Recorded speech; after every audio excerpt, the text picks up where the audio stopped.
Bonjour à tous et bienvenue sur Ah oui, c'est vrai. Il faut que je vous explique. Alors, voici Mimi. Et Mimi, aujourd'hui, il est venu m'aider à faire ma vidéo parce que je me sentais un peu seule sur Fluent. Alors, je lui ai demandé sa participation aujourd'hui et il est venu m'accompagner. En plus, Mimi, il a plein d'histoires à raconter et il parle plein de langues. Ok, alors on devrait démarrer, non ? Mimi m'a raconté que quand il était à l'école, il avait une prof d'anglais qui lui faisait apprendre des dialogues de films par cœur. Et Mimi, il trouvait ça super débile. Mais au final, il s'est rendu compte que c'était pas si bête que ça. Et vous en pensez quoi ? Vous pensez que c'est bête d'apprendre des répliques de films par cœur, des dialogues par cœur ? Ou est-ce que vous pensez au contraire que ça peut servir à quelque chose ? Et bien justement, aujourd'hui avec Mimi, on a prévu de vous présenter plusieurs astuces insolites qui vont peut-être bien vous aider dans votre apprentissage des langues. Et celle-là, c'est la première. On va tout vous expliquer.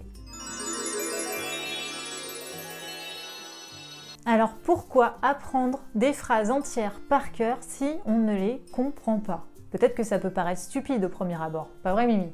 Alors la première chose, c'est que quand on apprendra la structure qui correspond, on pourra s'y référer. Ça veut dire qu'on aura toujours gravé dans notre esprit un exemple de cette tournure et on pourra s'y référer quand on veut utiliser cette tournure dans une autre phrase. On se dira « Ah oui, tiens, il y a telle phrase, nanana, et j'ai déjà utilisé cette tournure-là, donc là, ça marche comme ça. Ok, très bien. » Et donc, ça vous permet d'enregistrer la mécanique de cette tournure-là. Ensuite, ça vous aide à fluidifier la diction et aussi la compréhension. C'est-à-dire qu'à force de répéter cette phrase, les petits muscles articulatoires, ils vont travailler et du coup, ils vont se muscler et ils vont s'habituer à prononcer des phrases longues et complexes. Et du coup, vous pouvez commencer par dire un petit bout de la phrase. Ensuite, quand vous vous sentez à l'aise, vous en rajoutez un petit peu, puis un petit peu et un petit peu. Et au final, vous verrez que vous allez très bien vous souvenir de cette phrase, qu'en plus, ça améliorera beaucoup votre prononciation et qu'en plus, vous aurez une phrase de référence pour une tournure. Et puis, est-ce que c'est pas ça qu'on fait quand on est enfant ?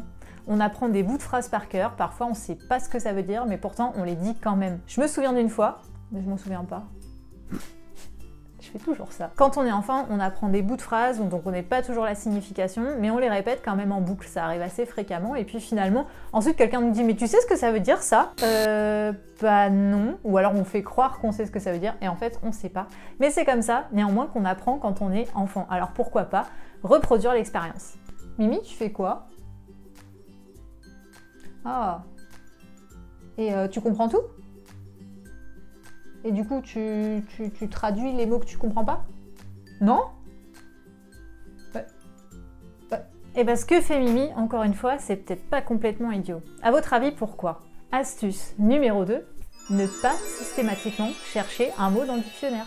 Alors à votre avis, pourquoi est-ce qu'on devrait ne pas chercher systématiquement un mot dans le dictionnaire ? Par exemple, vous êtes en train de lire un manga comme le fait Mimi actuellement. Eh bien, si vous vous arrêtez toutes les 2 lignes pour traduire les mots, parce qu'on va admettre que vous avez un niveau qui est assez débutant ou intermédiaire dans la langue, eh bien, si vous vous arrêtez toutes les 5 secondes pour chercher les mots, eh bien, non seulement vous n'allez pas retenir les mots que vous allez chercher parce qu'ils sont trop nombreux, mais en plus, vous allez vous couper du fil de l'histoire. Alors qu'une BD, justement, l'avantage, c'est que vous avez des images qui peuvent vous aiguiller. Alors pourquoi ne pas simplement lire, continuer votre lecture, essayer de comprendre grâce aux images, essayer de comprendre avec le contexte, et puis si un mot revient plein de fois et qui commence à être retenu par votre cerveau, là seulement vous le cherchez. En plus, ça crée une espèce d'aura mystérieuse autour du mot, et donc ce mot-là, il va vous fasciner, vous allez vous interroger, vous allez être curieux dessus, et donc ce sera une chance supplémentaire pour vous de le retenir quand vous l'aurez cherché. Si ce mot revient très souvent, que vous finissez par savoir ce qu'il veut dire, eh bien ça veut dire que vous allez comprendre un pourcentage significatif supplémentaire de ce que vous lisez. Et donc c'est aussi par ordre de besoin que vous allez faire votre recherche de lexique. Par exemple, vous n'avez pas forcément besoin d'aller chercher un terme super spécifique qui ne va apparaître qu'une fois. Et ce serait le cas si vous étiez en train d'aller chercher tous les mots que vous ne connaissez pas. Alors je parle pas d'un niveau avancé où il y a 2-3 mots qui vont vous échapper. Je parle vraiment d'un moment dans votre apprentissage où il y a beaucoup de mots que vous connaissez pas. Et du coup Mimi, parfois tu notes ton vocabulaire quand même, n'est-ce pas ? Ok. Et quand tu notes ton vocabulaire, est-ce que tu le classes ? Est-ce que tu fais des thèmes ? Est-ce que tu le ranges par catégorie ? Par exemple la nourriture, le travail, les amis, tout ça, tu le fais ça ? Non ? Ah non Mimi, vraiment pas scolaire Mimi, hein. Et donc, d'après Mimi, l'astuce numéro 3 serait ne pas classer le vocabulaire. Pourquoi ne pas classer son vocabulaire? Eh bien déjà, vous n'êtes pas lexicographe. Qu'est-ce que c'est un lexicographe? Vous savez, c'est les gens qui écrivent les dictionnaires. Et oui, vous n'êtes pas là pour écrire un dictionnaire, vous êtes là pour apprendre la langue. C'est plutôt dans votre tête que le mot devrait être classé. Je ne reproche à personne de vouloir apprendre son vocabulaire par thème. Mais si par exemple vous avez un cours ou une conversation avec quelqu'un et que vous prenez tout ce temps pour classer, trier votre vocabulaire, faire des catégories, ça va vous prendre un temps monstrueux. Et c'est pas grave parce que de toute façon, si vous l'apprenez même en vrac, eh bien votre cerveau, lui, vous inquiétez pas, il va se charger de ranger ça là où il faut. En plus, honnêtement, aujourd'hui, c'est super facile d'aller chercher un mot dans le dictionnaire avec toutes les applications et tout ce qu'on a à notre disposition pour le faire. Donc c'est pas très grave en vrai si vous devez à nouveau chercher un mot. Juste apprenez-le tel quel. Si vous vous sentez plus à l'aise en le classant et que vous avez le temps de le faire, bien sûr, faites-le. Mais honnêtement, pour moi, c'est pas une nécessité. Pour Mimi non plus d'ailleurs apparemment. Un autre truc qu'on aime bien faire avec Mimi, c'est se forcer à faire des phrases compliquées. On adore se compliquer la vie avec Mimi. C'est donc notre astuce numéro 4, se forcer à faire des phrases complexes. Par exemple, Mimi aime beaucoup le kimchi. Vous savez, c'est cet accompagnement que les Coréens mangent avec tous leurs plats et qui est très pimenté. Tiens, par exemple, comment tu dis ça Mimi en coréen? J'aime le kimchi. Ok. Et maintenant tu dis, mais le kimchi c'est piquant. Ok. Eh bien, si on veut se forcer à faire une phrase compliquée, on va peut-être essayer de dire, dans une seule phrase, j'aime le kimchi, mais c'est piquant. Alors Mimi? Ok. Et voilà, vous avez fait une phrase complexe. Si vous vous forcez toujours à faire ça, si vous vous forcez toujours à ajouter un mot de liaison et à complexifier votre phrase, eh bien ce sera plus facile pour vous au fur et à mesure de vous exprimer avec des nuances et en enrichissant votre vocabulaire et votre grammaire. En plus, j'aime bien cette philosophie de toujours vouloir aller plus loin, toujours essayer de faire un pas supplémentaire quand on est déjà à l'aise avec quelque chose. Alors je vous recommande d'essayer ça. Une dernière astuce pour la route, et celle-là, elle fait peur.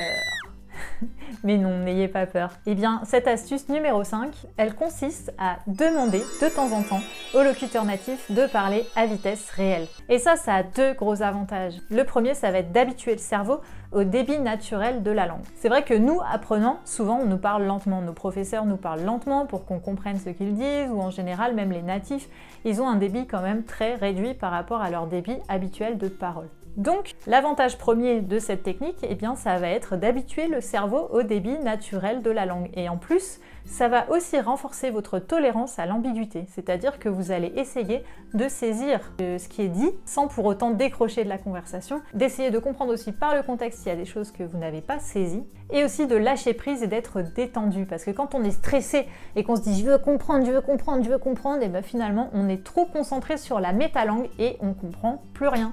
Et d'ailleurs, je peux me permettre de vous recommander une fonctionnalité de l'application dont je vous ai déjà parlé qui s'appelle HelloTalk. Je vous mettrai un lien en haut à droite pour que vous puissiez retrouver la vidéo si vous l'avez ratée.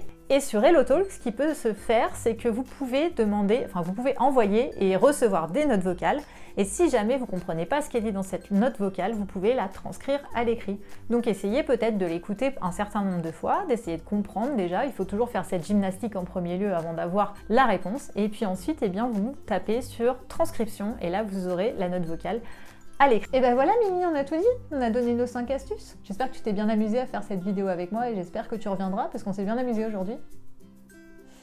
Et bien voilà pour ces 5 astuces qui vous permettront d'aller plus loin dans votre apprentissage des langues. Ce sont peut-être des astuces qui ne correspondront pas à tout le monde, donc essayez-les, peut-être que ça marchera, peut-être que ça marchera pas, j'espère quand même que ça marchera. Et puis peut-être trouvez aussi vos propres astuces qui vous permettront d'aller plus loin dans votre apprentissage, et ça, c'est votre créativité qui fait le travail. De toute façon, quand vous apprenez une langue, 90% du travail, c'est vous.